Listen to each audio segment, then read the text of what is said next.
Welcome to कहानी अड्डा। किसी नदी के तट पर एक वन था।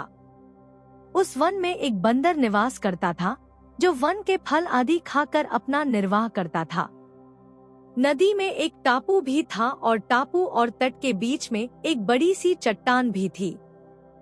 जब कभी बंदर को टापू के फल खाने की इच्छा होती वह उस चट्टान पर उस टापू पर पहुंच जाता और जी भर अपने मनचाहे फलों का आनंद उठाता।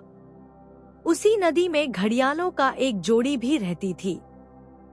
जब भी वह उस हृष्टपुष्ट बंदर को मीठे रसीले फलों का आनंद उठाते देखती तो उसके मन में उस बंदर के हृदय को खाने की तीव्र इच्छा उठती। एक दिन उसने नर घड़ियाल से कहा, प्रिय, अगर तुम मुझसे प्रेम करते हो तो मुझे उसका हृदय खिलाकर दिखा दो। नर घड़ियाल ने उसकी बात मान ली। दूसरे दिन बंदर जैसे ही टापू पर पहुंचा, नरघड़ियाल टापू और तट के बीच के चट्टान के निचले हिस्से पर चिपक गया। वह बंदर एक बुद्धिमान प्राणी था। शाम के समय जब वह लौटने लगा और तट और टापू के बीच के चट्टान को देखा तो उसे चट्टान की आकृति में कुछ परिवर्तन दिखाई पड़ा।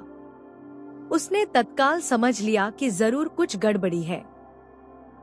तथ्य का पता लगाने के लिए उसने चट्टान को नमस्कार करते हुए कहा, हे चट्टान मित्र, आज तुम शांत कैसे हो? मेरा अभिवादन भी स्वीकार नहीं कर रही हो। घड़ियाल ने समझा, शायद चट्टान और बंदर हमेशा बात करते रहते हैं, इसलिए उसने स्वर बदलकर बंदर के नमस्कार का प्रत्युत्तर दे डाला। बंदर की आशंका सत्य निकली। बंदर टापू में ही रुक तो सकता था मगर टापू में उसके निर्वाह के लिए पर्याप्त आहार उपलब्ध नहीं था। जीविका के लिए उसका वापस वन लौटना अनिवार्य था। अतः अपनी परेशानी का निदान ढूंढते हुए उसने घड़ियाल से कहा, मित्र, चट्टान तो कभी बातें नहीं करती। तुम कौन हो और क्या चाहते हो? दम्भी घड़ियाल ने तब उसके सामने प्रकट हो कहा, ओ बंदर, मैं एक घड़ियाल हूँ और तुम्हारा हृदय अपनी पत्नी को खिलाना चाहता हूँ। तभी बंदर को एक युक्ति सूझी।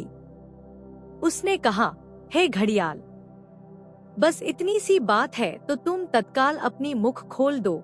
मैं सहर्ष ही अपने नश्वर शरीर को तुम्हें अर्पित करता हूँ।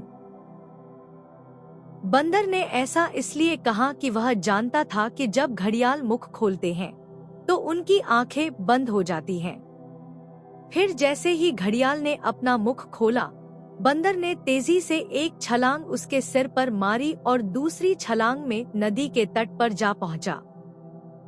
इस प्रकार अपनी सूझबूझ और बुद्धिमानी से बंदर ने अपने प्राण बचा लिए।